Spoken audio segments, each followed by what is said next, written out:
Hello students, कैसे हैं आप सभी। मैं हितेश वर्मा आप सभी का साइंस एनालिसिस चैनल पर बहुत बहुत स्वागत करता हूं। इस वीडियो में आप सभी को मैं क्लास 10 केमिस्ट्री के बारे में बताने वाला हूं, यानी कि केमिस्ट्री के महत्वपूर्ण अति लघुत्तरी प्रश्नोत्तर को मैं इस वीडियो में डिस्कस करने वाला हूं। ठीक है, जैसा कि आप सभी जानते हैं जो हमारी क्लास 10 की केमिस्ट्री है, ठीक है, बेसिकली है तो साइंस बट केमिस्ट्री है ना। तो जो केमिस्ट्री है वो आपके चैप्टर 1 से लेकर, अगर हम बात करें, जो केमिस्ट्री है चैप्टर 1 से लेकर चैप्टर 5 तक है। ठीक है, अगर आप लोगों को थोड़ा सा ज्ञान होगा, ठीक है, तो आप सभी को पता होगा कि जो क्लास 10 की साइंस है उसमें चैप्टर 1 से चैप्टर 5 तक आपकी केमिस्ट्री है। और केमिस्ट्री कितने चैप्टर है? 5 चैप्टर। ठीक है, तो देखिए 5 चैप्टर में से जितने भी महत्वपूर्ण प्रश्न, ठीक है, जितने भी महत्वपूर्ण प्रश्न है, लघु उत्तरी हो या फिर अति लघु उत्तरी, ठीक है, वो सारे के सारे प्रश्न मैं आपको धीरे धीरे करा रहा हूं। ठीक है, जिससे कि आपकी तैयारी धीरे धीरे बहुत अच्छी तरीके की हो सके। ठीक है, आज की इस वीडियो के अंदर मैं आप लोगों को ऐसे क्वेश्चन बताने वाला हूं जो आपको बोर्ड एग्जाम 2023 में आपको देखने को मिल सकते हैं, और ये क्वेश्चन बोर्ड एग्जाम में काफ़ी बार पूछे भी गए हैं। ठीक है, तो काफ़ी इंपॉर्टेंट क्वेश्चन है, इनका मैं आप लोगों को आंसर भी बताने वाला हूं। तो काफ़ी सारे स्टूडेंट्स कमेंट करते हैं कि भैया आप आंसर नहीं बताते हो। तो देखिए आज की इस वीडियो के अंदर आपको क्वेश्चन के साथ बेहतरीन तरीके से आंसर भी देखने को मिलेंगे। ठीक है, तो वीडियो पसंद आए लाइक कर देना, अपने उन फ्रेंड्स के साथ जरूर से शेयर कर देना जिन लोगों ने अभी तक चैनल को सब्सक्राइब नहीं किया है। ठीक है, तो देखिए सबसे पहला हमारा जो क्वेश्चन है ना, ये क्वेश्चन काफ़ी इंपॉर्टेंट है, बोर्ड में काफ़ी बार पूछा गया है। ठीक है, और देखिए 2023 में आपको देखने को मिल सकता है, तो बिल्कुल भी आप लोग इसको छोड़ के मत जाइएगा, तैयार जरूर से कर लेना। ठीक है, नोट्स जरूर से बनाते रहिएगा। तो देखिए पहला जो क्वेश्चन आपसे क्या कह रहा है कि खाने के सोडा जो है ना, खाने का सोडा जिसको हम बोलते हैं खाने का सोडा, इसको बनाने की विधि का रासायनिक समीकरण लिखिए। ठीक है, मतलब क्या है कि जो आपका खाने का सोडा होता है ना, इसको बनाने की विधि जो होती है ना, उसका रासायनिक समीकरण केवल देना। ठीक है, बट मैं आपको अच्छे से समझाऊंगा जिससे कि आपको केवल समीकरण नहीं बल्कि उसकी चीजें भी समझ में आए। ठीक है, इसका रासायनिक सूत्र, अणुसूत्र सब कुछ बताने वाला हूँ। ठीक है, और क्या कह रहा है, प्रश्न कह रहा है कि इस पर ताप का क्या प्रभाव पड़ता है, मतलब कि जब हम इसको गर्म करेंगे तो इस पर क्या प्रभाव पड़ेगा। ठीक है, यही चीज है ना। तो देखिए सबसे पहले जानेंगे जो आपका खाने का सोडा होता है इसका रासायनिक नाम क्या होता है। ठीक है, तो देखिए आपका जो खाने का सोडा होता है ना, इसका रासायनिक नाम क्या होता है। ठीक है, तो देखिए इसका रासायनिक नाम होता है सोडियम हाइड्रोजन कार्बोनेट या फिर सोडियम कार्बोनेट, यानी सोडियम बाइकार्बोनेट भी आप कह सकते हैं। ठीक है, यानी कि सोडियम हाइड्रोजन या फिर बाइकार्बोनेट। ठीक है, सोडियम बाइकार्बोनेट। ठीक है, यानी कि इसको हम लोग बोलते हैं सोडियम बाइकार्बोनेट। आप लोग सोडियम हाइड्रोजन कार्बोनेट भी लिख सकते हो। ठीक है, इसके अगर मैं अणुसूत्र की बात करूं, ठीक है, तो देखिए अणुसूत्र आपका कैसे बनेगा। देखिए सोडियम से आ जाएगा आपका Na, ठीक है, ध्यान से समझना एकदम। अब बाई से आ जाएगा आपका H, यानी कि सोडियम हाइड्रोजन या फिर बाई कह सकते हो। तो बाई से आ जाएगा आपका H और कार्बोनेट से आ जाएगा आपका CO3, यानी कि इसका जो अणुसूत्र होता है NaHCO3। समझ में आ गया? किसी को कोई दिक्कत नहीं होने वाली। ठीक है, अगर मैं बात करूं इसको कैसे बनाया जाता है, तो देखिए ध्यान से समझना, थोड़ी सी टिप्पणी लिखी हुई है, अच्छे से समझ में आ जाएगी, और जब बनाऊंगा जो तरीका है वो आपको और अच्छे से समझ में आएगा। देखिए जब हम लोग सोडियम कार्बोनेट यानी जो आपका Na2CO3 होता है, ठीक है, केवल Na2CO3, ठीक है, जब हम लोग सोडियम कार्बोनेट यानी Na2CO3 के विलयन में जल तथा कार्बन डाइऑक्साइड यानी जल तथा कार्बन डाइऑक्साइड मिक्स करते हैं, यानी कि मिलाते हैं या फिर प्रभावित कराते हैं, तो हमारा सोडियम हाइड्रोजन कार्बोनेट जो होता है वो हमको मिल जाता है, यानी प्राप्त हो जाता है। ठीक है, और इसी सोडियम हाइड्रोजन कार्बोनेट को हम लोग क्या कहते हैं? खाने का सोडा कहते हैं। ठीक है, तो देखिए मैंने आपसे अभी क्या कहा, कैसे बनता है, तो उसको जरा प्रैक्टिकली तरीके से देखिएगा। मैंने आपसे कहा कि जब हम लोग Na2CO3 यानी कि Na2CO3 जिसको हम लोग बोलते हैं सोडियम कार्बोनेट, ठीक है, जब हम लोग इसकी क्रिया यानी इसके विलयन को, सोडियम कार्बोनेट के विलयन को या फिर सोडियम कार्बोनेट के विलयन में हम लोग जल यानी बोले तो H2O और कार्बन डाइऑक्साइड यानी कि CO2, जब हम लोग CO2 और जल यानी कि H2O को मिलाते हैं तो देखिए क्या बनता है, ध्यान से समझना एकदम। तो देखिए ध्यान से समझना एकदम क्या बनता है। देखिए इसके बाद जब हम लोग तीनों चीज़ों को आपस में गर्म करेंगे, इसकी क्रिया कराएंगे, तो देखिए आपका बनेगा सबसे पहले जो हम लोग चाहते हैं, ठीक है, NaHCO3 यानी बोले तो सोडियम हाइड्रोजन कार्बोनेट हमारा बन जाता है। ठीक है, तो क्या केवल यही बनता है? तो देखिए बिल्कुल जी हाँ, हम लोग जब इन तीनों को मिक्स करेंगे, गर्म करेंगे, तो केवल और केवल सोडियम हाइड्रोजन कार्बोनेट ही बनने वाला है। लेकिन यहाँ पर थोड़ी सी हमको रिएक्शन बैलेंस करनी होगी, क्योंकि अगर आप देख रहे होंगे सोडियम के साथ यहाँ पर 2 अणु हैं, लेकिन यहाँ पर सोडियम सोडियम के साथ कोई भी 2 अणु नहीं लगे हुए हैं, ठीक है। तो हम क्या करेंगे, सिंपल से यहाँ पर 2 लगा देंगे और इस प्रकार से ये जो रिएक्शन हमारी है बैलेंस हो जाती है, ठीक है। आप चाहो तो यहाँ पर इनके नाम भी लिख सकते हो, ठीक है, आप नाम भी लिख सकते हो। इसका नाम आप लिख देते हो सोडियम कार्बोनेट लिख सकते हो, ठीक है, सोडियम कार्बोनेट, ठीक है, सोडियम कार्बोनेट, ठीक है, समझ में आ गया। इसका नाम सोडियम कार्बोनेट हो जाएगा और इसका नाम sodium hydrogen carbonate, sodium by carbonate, ठीक है। आप बाई भी लिख सकते हो और सोडियम हाइड्रोजन भी कार्बोनेट भी लिख सकते हो, ठीक है, कुछ भी लिख सकते हो, क्योंकि देखिए दोनों नाम ही चलते हैं, दोनों नाम ही मतलब कि दोनों ही नाम आप अथवा में करके लिख सकते हैं, सोडियम कार्बोनेट या फिर सोडियम हाइड्रोजन कार्बोनेट दोनों लिख सकते हैं, ठीक है। तो देखिए इस प्रकार से आपका पहला क्वेश्चन आसानी से कंप्लीट हो गया। क्वेश्चन हमसे कह रहा था कि जो आपका खाने का सोडा होता है इसको हम लोग कैसे बना सकते हैं, उसका केवल हमको रासायनिक समीकरण यानी केवल हमको ये बताना था, बट मैंने आप लोगों को पूरा बताया। अगर आपके एग्जाम में कुछ भी आता है इससे संबंधित, पूरी उम्मीद है आप लोग करके जरूर आओगे, ठीक है। अगर आपसे केवल रासायनिक समीकरण पूछा जाए आप केवल इतना लिख कर आएंगे, ठीक है। अगर आपसे रासायनिक नाम पूछा जाए आप ये लिखाएंगे, अणुसूत्र पूछा जाए आप ये लिखाएंगे, और अगर आपसे केवल और केवल सूत्र पूछा जाए यानी कि अणुसूत्र यानी कहने का मतलब केवल और केवल रासायनिक समीकरण पूछा जाए तो आप केवल ये और ये लिख कर आएंगे, आपको 2 में 2 नंबर मिल जाएंगे, ठीक है, समझ में आ गया। और आगे हमसे प्रश्न कह रहा था भाई साहब इस पर ताप का क्या प्रभाव पड़ता है, ठीक है। तो देखिए ताप पर कैसा प्रभाव मतलब क्या होता है, देखिए ताप पर प्रभाव का मतलब होता है कि जब हम लोग सोडियम हाइड्रोजन कार्बोनेट को गर्म करेंगे तो क्या बनेगा, आखिर क्या होगा। तो देखिए सोडियम हाइड्रोजन कार्बोनेट को जब हम लोग 100 डिग्री सेल्सियस से ऊपर यानी 100 डिग्री तापमान से ऊपर गर्म करते हैं, ठीक है, देखिए ध्यान से समझना, NaHCO3 जो कि हमारा सोडियम हाइड्रोजन कार्बोनेट है ना, जब हम लोग इसको 100 डिग्री सेल्सियस ताप से ऊपर, जब हम लोग 100 डिग्री सेल्सियस ताप पर या फिर 100 डिग्री सेल्सियस उच्च ताप पर यानी इससे भी उच्च ताप पर, ठीक है, यानी कि जब हम लोग 100 डिग्री सेल्सियस ताप पर गर्म करते हैं तो देखिए क्या बनता है। देखिए मैं आपको बता देता हूं, जो भी चीज़ें यहाँ से मिलकर बना रही थी ना वही चीज़ें बन जाती हैं, यानी कि रिवर्सिबल रिएक्शन हो जाती है। तो मतलब कि Na2CO3 बन जाएगा प्लस आपका CO2 बचेगा, ठीक है, और आपका क्या बन जाएगा, H2O बन जाएगा, ठीक है। तो देखिए इस प्रकार से जो भी चीज़ें आपकी बना रही थी वही चीज़ें यहाँ पर बन जाएंगी, ठीक है। तो इस प्रकार से आपका ताप का प्रभाव भी यहाँ पर हो जाएगा कंप्लीट, ठीक है। तो देखिए इस प्रकार से आप इस आंसर को आसानी से कंप्लीट कर सकते हैं और ये आपको आसानी से बन जाएगा क्वेश्चन, ठीक है, कुछ कठिन नहीं है। यहाँ पर क्या था, गर्म करने का मतलब यानी उच्च ताप पर का मतलब क्या होता है कि जो भी हमारा बन रहा था सोडियम बाइकार्बोनेट, इसको हम लोग 100 डिग्री सेल्सियस पर गर्म करते हैं तो देखिए जो भी चीज़ बन रही थी उसी को हम लिख देंगे और यही हमारा क्या हो जाएगा, इसी को गर्म करने पर यही आता है, ठीक है, समझ में आ गया। इतना समझिएगा, इसी को गर्म करने पर ये बनता है।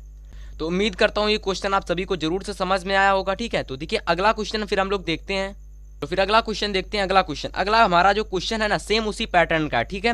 और देखिए जो इस पैटर्न के जो क्वेश्चन होते हैं जिनमें खाने का सोडा, धावन का सोडा और प्लास्टर ऑफ पेरिस, विरंजक चूर्ण, ये सारे के सारे आपके एसिड बेस एंड साल्ट यानी कि अम्ल, क्षार एवं लवण जो आपका सेकंड चैप्टर है उसके प्रश्न है और इंपॉर्टेंट है, बोर्ड में आते भी हैं, ठीक है।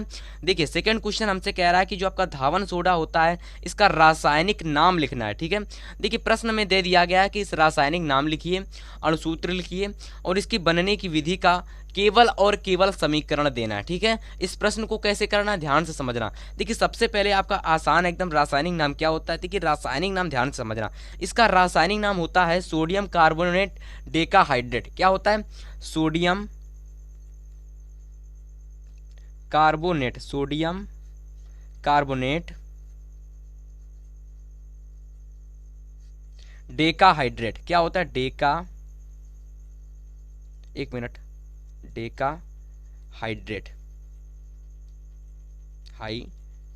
ठीक है, ये होता है इसका रासायनिक नाम यानी सोडियम कार्बोनेट डेकाहाइड्रेट, ठीक है, ये आपका डेकाहाइड्रेट होता है इसका रासायनिक नाम।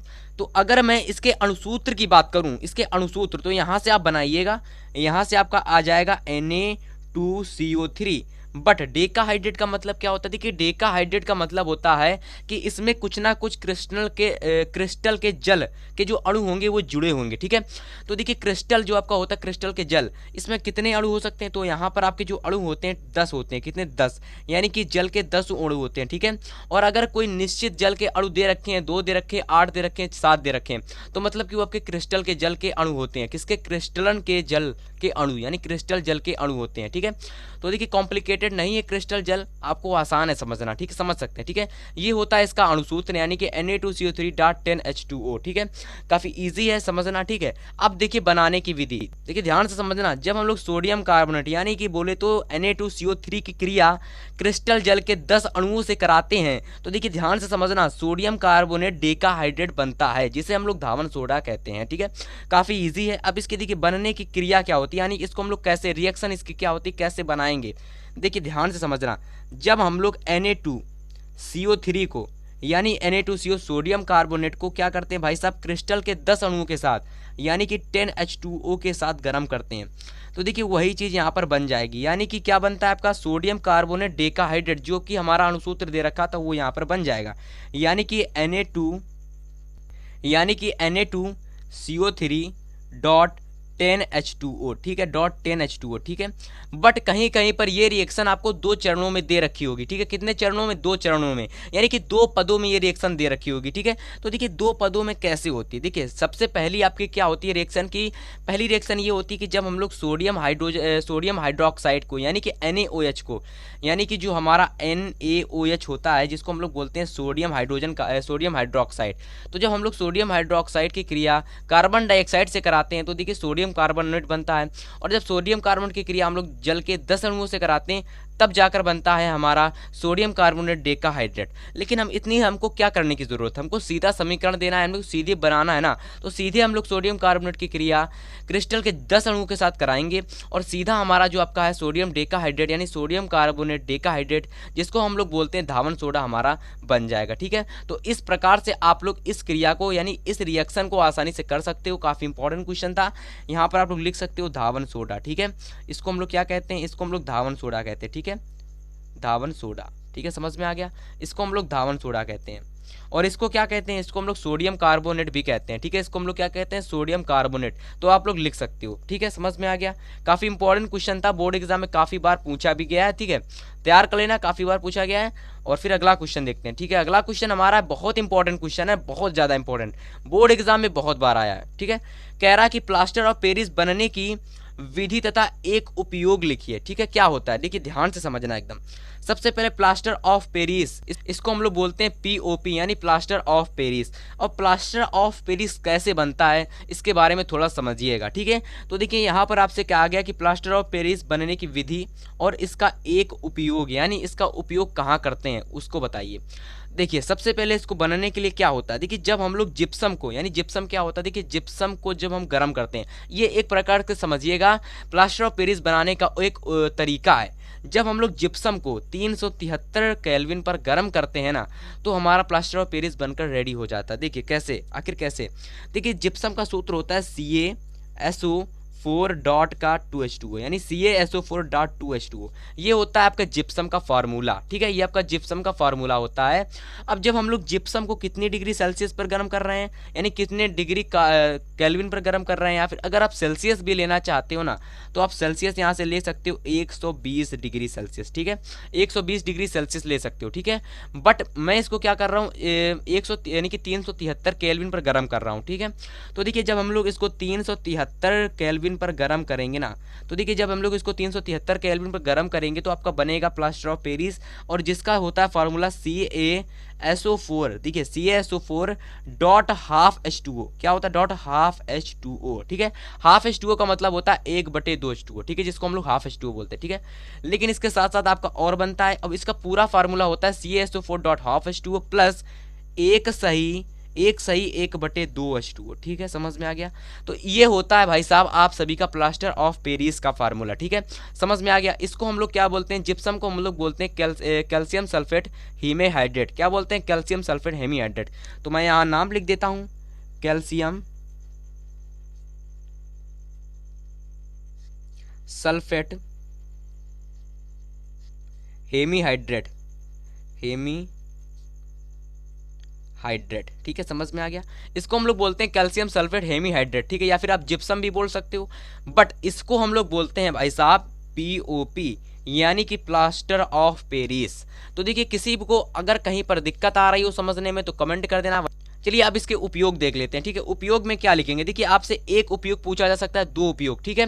देखिए मैं आपसे दो उपयोग बताने वाला हूँ। देखिए पहला उपयोग इसका करते हैं हम लोग, इसका उपयोग खिलौने, ठीक है। आप लोग कभी देखते हो खिलौने जो आप लोग मार्केट में लेने जाते हो, जो आप लोग मार्केट में टॉय वगैरह लेने जाते हो, जो आपको मूर्तियाँ वगैरह मिलती है ना, मूर्तियाँ, ठीक है, आपको भगवान की जो मूर्तियाँ मिलती हैं ना वो इसी की बनाई जाती हैं। तो देखिए खिलौनों और मूर्तियों को बनाने के लिए इसका उपयोग किया जाता है। दूसरा उपयोग आप लोग देखते होंगे, आपकी जब हड्डी टूट जाती है, आपका हाथ टूट जाता है, पैर टूट जाता है ना, तो पैर में आप लोग कुछ सफ़ेद सफ़ेद का कुछ पत्थर टाइप का लगाए रहते हो, वो क्या होता है, तो भाई साहब वो आपका होता है पीओपी, यानी उसको हम लोग प्लास्टर बोलते हैं। क्या बोलते हैं भाई साहब, उसको हम लोग प्लास्टर बोलते हैं। और इसको प्लास्टर को बनाने में प्लास्टर ऑफ पेरिस यानी कि पीओपी का उपयोग किया जाता है, ठीक है। समझ में आ गया। तो देखिए दो उपयोग आपके यहाँ से बन जाते हैं, ठीक है। समझ में आ गया क्वेश्चन, ठीक है। तो देखिए इस प्रकार से ये क्वेश्चन आपका पूरा कंप्लीट हो गया। अब यहाँ से आपको आसानी से 2 नंबर मिल जाएंगे, ठीक है। समझ में आ गया। अगला क्वेश्चन देखिए। तो देखिए ये क्वेश्चन आपके एग्जाम के लिए काफ़ी इंपॉर्टेंट है, समझने की कोशिश करना, काफ़ी इजी और काफ़ी इंपॉर्टेंट क्वेश्चन है, ठीक है। देखिए क्वेश्चन कह रहा है कि कॉपर के अयस्क का नाम लिखिए। जो आपका कॉपर का अयस्क होता है, सबसे पहले ये होता क्या है, काफ़ी सारे स्टूडेंट्स को नहीं समझ में आया होगा। इसका नाम तथा सूत्र आपको लिखना है, ठीक है। देखिए ध्यान से समझना, कॉपर के अयस्क आखिर ये होता क्या है। देखिए कॉपर का अयस्क मतलब होता है, जैसे कि आप लोग कभी देखते होगे सोना, चांदी, हीरा, सोना हो गया, चांदी हो गया, हीरा, ये सारी चीज़ें क्या होती हैं, ज़मीन से निकाली जाती है। बट आपने कभी सोचा है कि कॉपर हो गया, सोना हो गया, लोहा हो गया, ये हमको क्या शुद्ध मिल जाते होंगे, सीधा मिला और बेच दिया? नहीं, ये हमको शुद्ध नहीं मिलते हैं। इसमें कुछ ना कुछ मिक्स आता है, ठीक है। कॉपर के साथ कुछ मिक्स आता है, लोहे के साथ कुछ ना कुछ मिक्स आता है, इन सभी चीज़ों के साथ कुछ ना कुछ मिक्स आता है। अब जब इसके साथ हम लोग कुछ मिक्स आता है, तो इसके साथ जो भी मिक्स आता है ना, वही चीज़ आपकी अयस्क कहलाती है, ठीक है। कॉपर के साथ कॉपर का जो भी चीज़ मिली होती है वो आपकी होती है कॉपर सल्फेट। क्या मिला होता है? Copper sulphate. तो मतलब कि अगर आपसे कोई पूछ दे कि भाई साहब बताइएगा कॉपर का अयस्क क्या है, तो आप लोग कह देंगे कॉपर सल्फेट। क्या हो जाएगा? कॉपर सल्फेट, ठीक है। कॉपर सल्फेट क्या हो जाएगा? Copper sulphate. इसको हम लोग कॉपर ग्लांस भी बोलते हैं, कॉपर ग्लांस, ठीक है। समझ में आ गया ना, कॉपर ग्लांस भी बोलते हैं, ठीक है। समझ में आ गया। अगर मैं इसकी अणुसूत्र या फिर सूत्र की बात करूं, अणुसूत्र नहीं कह सकते, सूत्र कह सकते हैं, ठीक है। तो देखिए कॉपर अयस्क अगर कोई कह दे कि इसका सूत्र बताइए, आप लोग कोई एक सूत्र बताइए, तो आप लोग दे देना Cu2S। इसको क्या बोलते हैं? इसको ही हम लोग बोलते हैं कॉपर सल्फेट, ठीक है। इसी को हम लोग बोलते हैं Cu2S को कॉपर सल्फेट। Cu से कॉपर हो गया, S से सल्फेट हो गया, कॉपर सल्फेट। और अगर आपसे मैं कह दूं भाई कि कॉपर सल्फेट से कॉपर कैसे आप निकाल सकोगे, कोई विधि है बनाने की, कोई तरीका है, तो आप लोग बताइएगा, ठीक है। तो देखिए केमिस्ट्री है, इसमें रिएक्शन आती है, एक बात ध्यान से समझ लेना, ठीक है। रिएक्शन आएगी और करनी भी पड़ेगी। देखिए जब हम लोग कॉपर अयस्क बोले तो कॉपर सल्फेट को वायु में गर्म करते हैं, वायु यानी ऑक्सीजन में गर्म करते हैं, तो कॉपर ऑक्साइड बनता है। क्या बनता है? Copper oxide. अब इस कॉपर ऑक्साइड को पुनः हम लोग कॉपर सल्फेट के साथ गर्म करते हैं, तो भाई साहब कॉपर धातु हमें मिल जाती है, ठीक है। मैं क्या कहना चाह रहा हूँ, देखिए मैं कहना ये चाह रहा हूँ, सबसे पहले हम लोग क्या करेंगे, कॉपर की क्रिया यानी कॉपर को ऑक्सीजन की उपस्थिति में गर्म करेंगे। तो मतलब ये रिएक्शन आपकी 2 चरणों में होने वाली, ठीक है। पहले चरण देख लीजिएगा। पहला चरण ये है कि भाई साहब सबसे पहले क्या करेंगे हम लोग, जो आपका कॉपर है ना, कॉपर का अयस्क यानी C2S यानी Cu2S को हम लोग गर्म करेंगे भाई साहब, किसकी उपस्थिति में? ऑक्सीजन की उपस्थिति में। यहाँ पर हम लोग ऑक्सीजन के 3 अणु ले रहे हैं। कितने? 3 अणु ले रहे हैं। और यहाँ पर हम लोग इसके 2 अणु ले रहे हैं, ठीक है। समझ में आ गया। अब देखिए ध्यान से समझना, जब हम लोग इसको गर्म करेंगे, ठीक है, और देखिए ये जो हम लोग ले रहे हैं ये सॉलिड है, और ये जो ले रहे हैं ये आपका गैस है, यानी ऑक्सीजन एक गैस होती है, ठीक है ना। तो देखिए ध्यान से समझना, बनेगा क्या? कॉपर ऑक्साइड बनेगा, यानी कि Cu2O। ये आपका क्या है? Copper oxide. लेकिन यहाँ पर भी इसके 2 अणु बनेंगे, ठीक है, 2 अणु। और ये क्या आपका सॉलिड है, ठीक है। और इसके साथ साथ क्या निकल जाता है भाई साहब? इसके साथ निकल जाता है आप सभी का सल्फर गैस निकल जाती है आपकी SO2, जिसको हम लोग बोलते हैं सल्फर ऑक्साइड, ठीक है। ये ऊपर चली जाती है, ठीक, गैस होती है ना, तो ऊपर चली जाती है। अब देखिए दूसरी यानी कि दूसरे कंडीशन यानी कि दूसरी तरीके से, तो देखिएगा ये जो रिएक्शन हो रही है ना, 2 चरणों में हो रही। तो पहली रिएक्शन तो यानी कि पहला चरण तो कंप्लीट हो गया। अब दूसरा चरण में क्या होता है भाई साहब, जो आपका ये होता है ना, इसी को उठा करके हम लोग इससे गर्म कर देते हैं। यानी कि यहाँ पर आप लोग देख लीजिएगा 2CO2S, ठीक है, CO2O लेते हैं, ठीक है, इसी को यानी कॉपर ऑक्साइड को लेते हैं, इसके 2 अणुओं को लेते हैं, और यहाँ पर जो हम लोग कॉपर सल्फेट लेंगे, इसके 2 अणु नहीं लेंगे, केवल और केवल 1 अणु लेंगे, ठीक है। सॉलिड है ना, दोनों चीज़ें सॉलिड, इसके अणु 2 लीजिए, Cu यानी इसके केवल 1 अणु लीजिएगा, इसका 2 अणु लीजिएगा, ठीक है। समझ में आ गया। देखिए गर्म करिए इसको, ठीक है, गर्म करिए इसको। तो ध्यान से समझना एकदम, यहाँ पर कॉपर धातु आपकी बन जाएगी, बट कॉपर के 6 अणु आपको मिलेंगे। अभी 6 अणु क्यों लिख रहे हैं, क्योंकि भाई साहब अगर आप ये नहीं लिखेंगे तो आपकी रिएक्शन बैलेंस नहीं होगी, ठीक है, अनबैलेंस हो जाएगी। और अगर आप चेक करेंगे तो ये बैलेंस मिलेगी, बट चेक करूंगा काफ़ी समय निकल जाएगा, मैं बताना चाह रहा तो मैं बता ही नहीं पाऊंगा, तो क्या फ़ायदा, ठीक है। इसके 6 अणु मिलेंगे और इसके साथ साथ भाई साहब आप सभी के साथ एक चीज़ और निकल जाती है, वो है SO2 गैस, यानी कि सल्फर डाइऑक्साइड गैस बाहर निकल जाती है, ठीक है। तो देखिए इस प्रकार से आपकी ये जो रिएक्शन है ना, कॉपर अयस्क से कॉपर बनाने की विधि, इस प्रकार से आप इसको समझ सकते हैं, ठीक है। सबसे पहले बहुत आसान है, सबसे पहले मैंने कॉपर अयस्क जो आपका कॉपर सल्फेट था, इसकी क्रिया मैंने ऑक्सीजन से कराई, यानी ऑक्सीजन की उपस्थिति में गर्म किया। जैसे ही मैंने इसको ऑक्सीजन की उपस्थिति में गर्म किया तो आप सभी का कॉपर ऑक्साइड बना। अब जैसे ही मैंने कॉपर ऑक्साइड को पुनः कॉपर सल्फेट के साथ गर्म किया तो भाई साहब कॉपर बन गया, इसके साथ 6 अणु मिले इसके, ठीक है। कितने अणु मिले, 6 अणु मिले। और दोनों ही कंडीशन में आपकी एक चीज़ समान रहने वाली है, सल्फर डाइऑक्साइड आपकी समान रहने वाली है, ठीक है, समझ में आ गया। अब देखिएगा यहाँ से आप लोगों की ये जो रिएक्शन है पूरी तरीके से बैलेंस हो चुकी है, क्योंकि अगर आप यहाँ देखेंगे तो देखिए 4 अणु ये हो गए कॉपर के और 2 अणु यानी कि 6 अणु मैंने इसलिए यहाँ पर लिखे हैं, ठीक है। तो देखिए समझाने की कोई ज़रूरत नहीं थी, आप लोग इतने समझदार हो ही, ठीक है। अगला क्वेश्चन देख लीजिए, अगला क्वेश्चन आप सभी का है, काफ़ी इंपॉर्टेंट है, बोर्ड में काफ़ी बार पूछा गया है। देखिए कह रहा है कि साबुनीकरण पर संक्षिप्त टिप्पणी लिखिए, काफ़ी इंपॉर्टेंट क्वेश्चन, इस पर आप लोग 3 स्टार लगाइए, ठीक है। इस पर मैं 3 स्टार क्यों लगवा रहा हूँ, क्योंकि ये एग्जाम के लिए इंपॉर्टेंट है, प्लस प्री बोर्ड एग्जाम के लिए भी इंपॉर्टेंट है, ठीक है। साबुनीकरण पर संक्षिप्त टिप्पणी लिखिए, ठीक है। देखिए साबुनीकरण होता क्या है, देखिए ध्यान से समझना। वसा अम्लों के ग्लिसरॉल एस्टरों को जब सोडियम हाइड्रोक्साइड के साथ गर्म करने पर साबुन बनता है, तो साबुन बनने की क्रिया साबुनीकरण अभिक्रिया कहलाती है। मतलब कि जो आपकी साबुन बनने की जो क्रिया होती है वो साबुनीकरण अभिक्रिया कहलाती है। अब आपको यहाँ पर थोड़ा सा स्टॉप करना है, सबसे पहले जानिए आखिर में साबुन होता क्या है। साबुन क्या होता है, देखिए साबुन उच्च अणुभार वाले यानी उच्च अणुभार वाले मोनोकार्बोक्सिलिक अम्लों के सोडियम तथा पोटेशियम लवणों को साबुन कहते हैं या फिर साबुन कहलाते हैं, ठीक है। साबुन 2 तरीके के होते हैं, एक तो सोडियम स्टीयरेट होता है, दूसरा होता है आपका सोडियम पॉमीरेट, ठीक है। पहला होता है सोडियम स्टीयरेट होता है, दूसरा सोडियम पॉमीरेट, ठीक है। काफ़ी थोड़े से कॉम्प्लिकेटेड नाम है, बट आप लोग समझ लेना, आसानी से आ जाएंगे, ठीक है।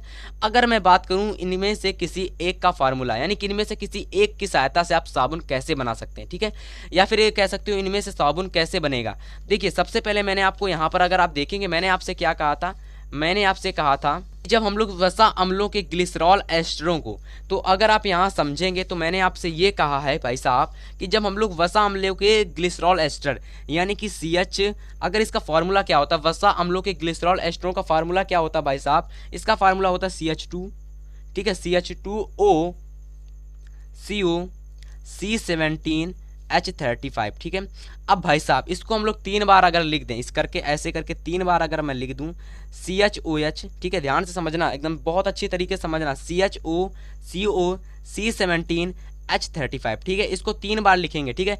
बीच में मैंने इसलिए एक यानी कि बीच में मैंने हाइड्रोजन कम कर दिया इसलिए क्योंकि यहाँ पर अगर आप देखेंगे ये कार्बन केवल और केवल एक के साथ जुड़ रहा है, बट ये जो बीच वाला कार्बन है ना, ये दो कार्बन से जुड़ रहा है, एक नीचे भी और ऊपर भी, तो इसलिए इसका हाइड्रोजन कम हो गया, ठीक है। नीचे वाले का वही रहने वाला है CH2O CO C17H35, ठीक है, इसका यही रहने वाला आप देखेंगे, ठीक है। अब होता क्या है, जब हम लोग वसा अम्लों के ग्लिसरॉल एस्टरों को किसके साथ गर्म करते हैं, सोडियम या फिर पोटेशियम के साथ करते हैं, सोडियम या फिर पोटेशियम लवणों के साथ गर्म करते हैं, यानी कि NaOH के साथ गर्म करते हैं, यानी कि आपका सोडियम लवण है। जब इसके साथ गर्म करेंगे तो देखिए क्या होगा, ध्यान से समझना एकदम, बनेगा क्या, इसको मैं थोड़ा सा नीचे आपका हल कर देता हूँ। देखिए अगर आप यहाँ से देखेंगे, आपका देखिए ध्यान समझना, ये आपका CHOH यानी कि CH2O CHO CH2O ये आपका जुड़ जाएगा इसके साथ, ठीक, इसके साथ जुड़ जाएगा इसके साथ, तो क्या बनाएगा भाई, तो क्या बनाएगा, देखिए बनेगा आपका क्या, यहाँ से ध्यान से समझना, यहाँ से आपका बनेगा CH2, ध्यान से समझना एकदम, CH2OH बनेगा, ठीक है। इसके बाद सिंगल बॉन्ड में CHOH, भाई साहब यहाँ पर फिर से वही चीज़ ये रिपीट हो जाएगी CH2OH, ठीक है, समझ में आ गया।